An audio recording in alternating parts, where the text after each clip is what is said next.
முருகப்பெருமான் சோதனைகளை தான் கொடுப்பாரு ஆரம்பத்துல. அதாவது முருகப்பெருமான் சோதிக்கிற கடவுள் கிடையாது, அவர் சாதிக்க வைக்கிற கடவுள். இந்த வேதனை, துயரம் இதெல்லாம் எதனால நமக்கு வருதுன்னா இதெல்லாம் நம்ம பண்ணதுதான். மனசு நல்லதை விட கெட்டதையும் தீயதையும் துயரத்தையும் தான் இந்த மனது அசை போட்டு கொண்டே இருக்கும். இந்த திருப்புகழ் பாடும்போதும் முருக பக்திக்குள்ள போகும்போதும் ஒரு சமநிலை கிடைக்கும். என்னை பொறுத்த வரைக்கும் அதுதான் நீங்க ஒரு முதிர்ச்சி அடைந்ததனுடைய அடையாளமா நான் சொல்லுவேன். பிரச்சனையிலிருந்தும் இந்த வாழ்க்கையினுடைய துயரத்திலிருந்தும் நம்மை ஒரு கணமாவது சந்தோஷமா வச்சுக்கிறது எதுன்னா முருகன் முன்னாடி நின்று மனமுருகி பாடுவது. முருகன் ஒரு நிமிஷம் பார்க்குறோம், கையில் வேலு, ஒரு பக்கம் கை வச்சிருக்கிறார், இன்னொரு பக்கம் வள்ளி தெய்வ யானையோட சேவர் கொடி, ஆறுமுகம், இத்தனையும் பார்த்ததுக்கப்புறம் உள்ளுக்குள்ள ஒரு நம்பிக்கை வரும். அவர் பார்த்துக்குவார், அப்படி இல்லாம கைவிட்டுற போறாரு அப்படின்னு.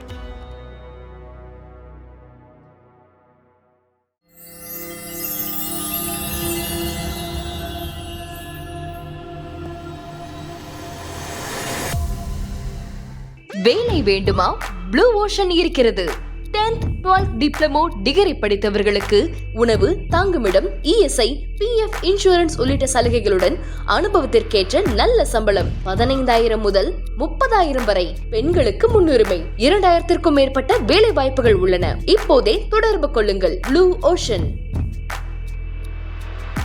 ஐத்தமிழ்தாய் நேயர்களுக்கு வணக்கம்.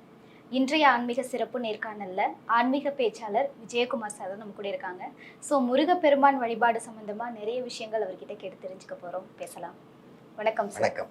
நல்லா இருக்கீங்களா? நல்லா இருக்கு, முருகனுடைய அருளால சிறப்பா இருக்கேன். ரொம்ப சந்தோஷம் சார் உங்களை சந்திச்சதுல. நன்றி. நன்றிங்கம்மா. முருகப்பெருமான் பத்தி நீங்க பேசுறத கேட்டுட்டே இருக்கலாம். ஸோ இன்னைக்கு நேர்ல நானுமே கேட்க போறதுல ரொம்ப ஆர்வமா இருக்கேன் சார். ரொம்ப நன்றி. எல்லாம் முருகனுடைய திருவருள்.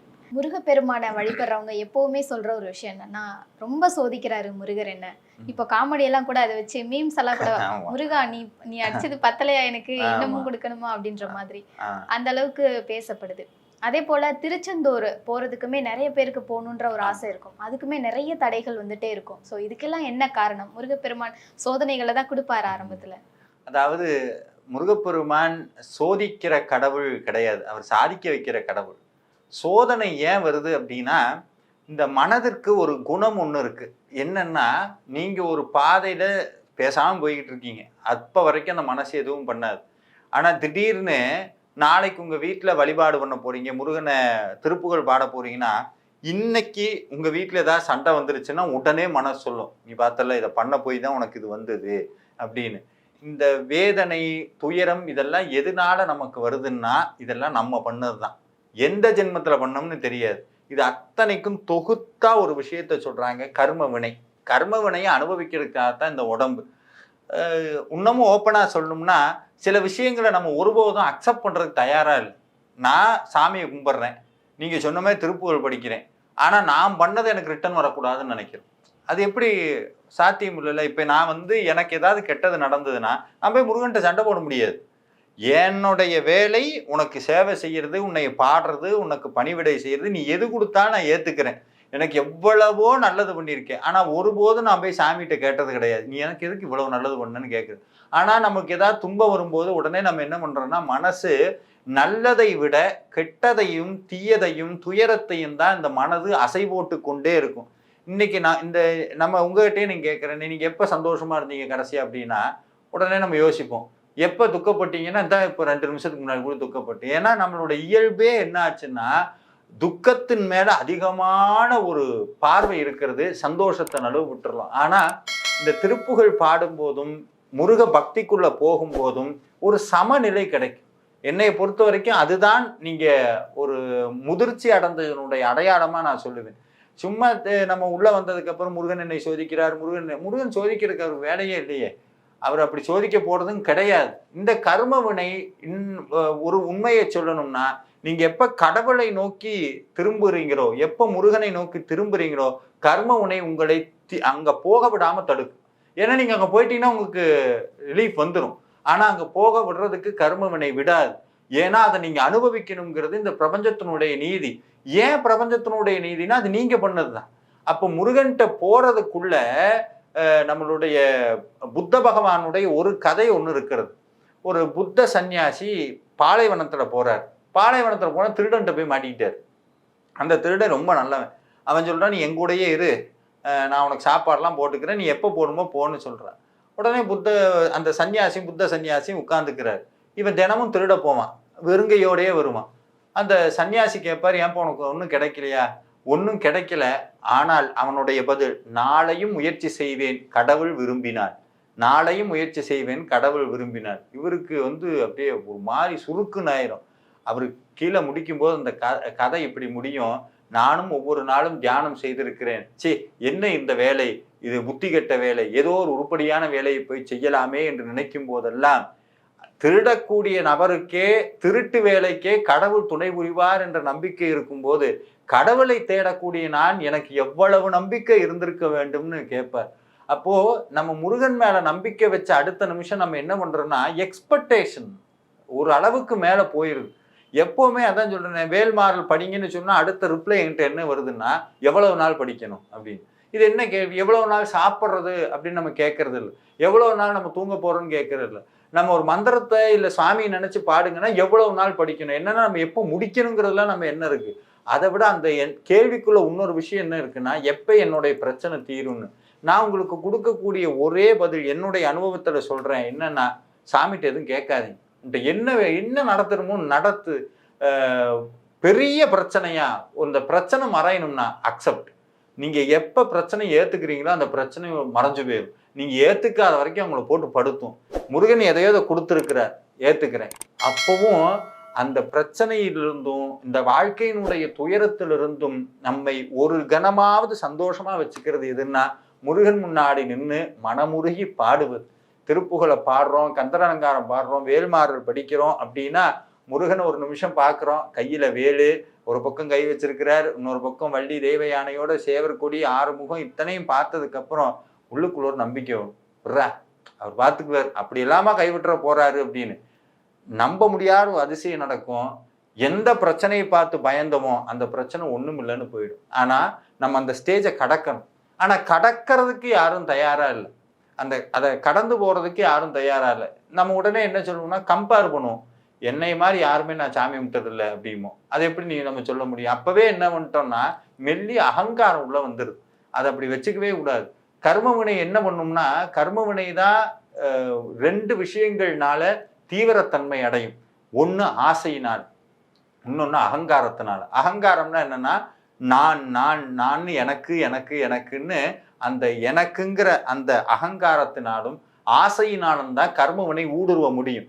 நீங்க முருகன்கிட்ட போனோன்னையே ஒரு விஷயத்த நீங்க சொல்றீங்க. பாம்பன் சுவாமிகள் சொல்றார், துன்பம் தீரணும்னா என்ன பண்ணும்னா ஒரு பாடல் சொல்றார். என்னன்னா, சஞ்சலம் ஏன் மனமே சிவனடியே தஞ்சமென ஆன பின்னுமே சஞ்சலம் ஏன் மனமே, என்னால் ஒன்றும் ஆவதில்லை என்று நின்றாள், என்னால் ஒன்றும் ஆவதில்லை என்று நின்றாள், ஏதும் துயரில்லையே. ஆனா அதுக்கு எடுத்து சொல்றார், இந்த சூதை அறியதில்லையேங்கிறார். இந்த உன்னால ஒன்றும் இல்லைன்னு தெரிஞ்சு போச்சுன்னா உனக்கு துன்பம் இல்லை. ஆனா அதை நீ ஏத்துக்க மாட்ட. அதை நீ எப்ப ஏத்துக்கிறியோ அப்பவே உன்னுடைய அகங்காரம் ஒன்றும் இல்லாமல் போயிடும். சாமிகிட்ட போய் ஏன் தேங்காய் உடைக்கிறோம்? நான் ஒண்ணுமே இல்லைப்பான்னு உடச்சு காட்டுறதுக்காக தான். தேங்காய் உடச்சு பார்த்தீங்கன்னா உள்ள என்ன இருக்கு? ஒன்றும் இருக்காது. சாமிகிட்ட போய் நம்ம காட்டுறோம், நான் ஒண்ணுமே இல்லைப்பான்னு காட்டுறதுக்காக தான் தேங்காய் உடச்சு காட்டுறோம். அந்த மாதிரி செதற்காய் ஏன் போடுறேன்? ஆணவம் அதோட போகட்டும். நான் அகங்காரம் இருக்கு பாரு, அந்த அகங்காரம் ஒண்ணுமே இல்லாம ஆகட்டும். அதுக்கப்புறம் ஆசை. இந்த ஆசை, அடிப்படை ஆசைங்கிறது இப்போ நிறைய மனிதர்களுடைய கேள்வி என்னன்னா, சின்ன விஷயத்துக்கு கூட எப்படி ஆசைப்படாம இருக்கிறது. அதான் ஆசை இதுன்னு சொல்லல, அதை தவறு சொல்ல. ஆனா நீங்க கொஞ்சம் தனியா உட்காந்து யோசிச்சு பார்த்தீங்கன்னா, உங்களுக்கு இருக்க 10 பிரச்சனையை பட்டியல் போடுங்க. 1 2 3 4 உள்ளதுலயே தீர்க்க முடியாத உங்களை போட்டு படுத்துற ஒரு 5 பிரச்சனையை எடுத்து வைங்க. அது எதனால ஆராய்ச்சி பண்ணீங்கன்னா, ஒண்ணு நீங்க எடுத்த முடிவுனாலதான் அது வந்திருக்கும். அந்த முடிவுக்கு நம்ம 1000 காரணம் சொல்லலாம், சூழ்நிலை அது இதுன்னு. நீங்க தானே எடுத்தீங்க. 2வது, உங்களுடைய முயற்சி சூழ்நிலை எதுவுமே இல்லாம தானா உங்களை தேடி வந்ததாக இருக்கணும். இதெல்லாம் எதனாலனா கர்மவினையினாலதான். இதை ரொம்ப குறைக்கணும்னா ஆசையை ஆராய்வது. அந்த ஆசையும் சுவாமிகிட்டே கொடுத்துருது. எப்பா நான் இப்படி எனக்கு ஒரு ஆசை வருது, இதை நிறைவேற்றணும்னா நிறைவேற்றக்கூடாதுன்னா விட்டுரு அப்படின்னு விட்டுறணும். இதை உடனே நிறைய பேருக்கு ஒரு கேள்வி வரும், அப்போ இது சோம்பேறித்தனமாகாதான்? இது சோம்பேறித்தனம் இல்லை. எப்போ முருக பக்தியில போறோமோ அப்பவே மனசுக்குள்ள போராடுற தன்மை வரும். இது நிறைய பேருக்கு தெரியாது. முருகப்பெருமான் போர் செய்யக்கூடிய கடவுள். உள்ளதுலேயே அதிகமான நாட்கள் நடந்த யுத்தம் முருகனுக்கும் சூரபத்மனுக்கும் நடந்த யுத்தம் தான்.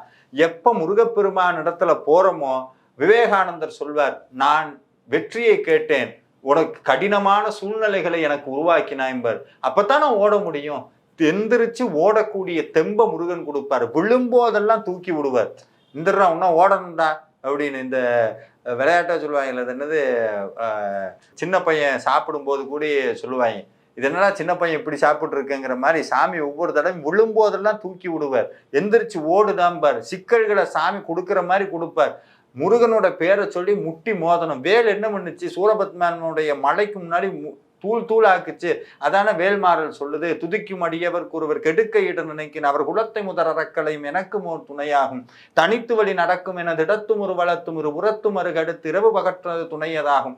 எப்பவுமே கூட வேல் இருக்கிற, எந்திரிச்சு ஓடுறா. இது என்னத்தை போட்டு பயந்துகிட்டே இருக்கிறது? சின்ன சின்னதெல்லாம் நினைச்சுக்காத, பெரிய குறிக்கோள் வச்சுக்க. எந்திரிச்சு ஓடு. வாழ்க்கையில உன்னதமான ஒரு குறிக்கோளை வச்சுக்க. எந்திரிச்சோடு. எத்தனை தடங்கள் வந்தாலும் முருகன் கைவிட மாட்டார். தூக்கி நிக்க வச்சு யாம் இருக்க பயமேன்னு தட்டி கொடுத்து ஓட வைப்பார். நம்ம என்ன நினைக்கிறோம்னா தூக்கி அலையக்க அங்க வைக்கணும்னு நினைக்கிறார். அப்படியெல்லாம் சாமி செய்ய மாட்டார். ஓட வைப்பார். ஓடுறதுக்கு தெம்ப கொடுப்பார்.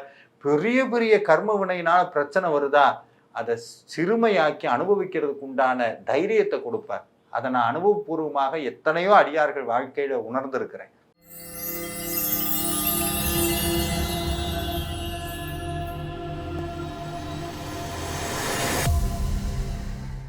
வேலை வேண்டுமா? உடனே ப்ளூ ஓஷனை அணுகுங்கள். 10th 12th டிப்ளமா டிகிரி என அனைவருக்குமான நல்ல வேலை, உணவு, தங்குமிடம், இஎஸ்ஐ, பிஎஃப், இன்சூரன்ஸ் உள்ளிட்ட சலுகைகளுடன் அனுபவத்திற்கேற்ற நல்ல சம்பளம். 15,000 ரூபாய் முதல் 30,000 வரை பெறலாம். பெண்களுக்கு முன்னுரிமை அளிக்கப்படும். 2,000க்கும் மேற்பட்ட வேலை வாய்ப்புகள் உள்ளன. இப்போதே தொடர்பு கொள்ளுங்கள்.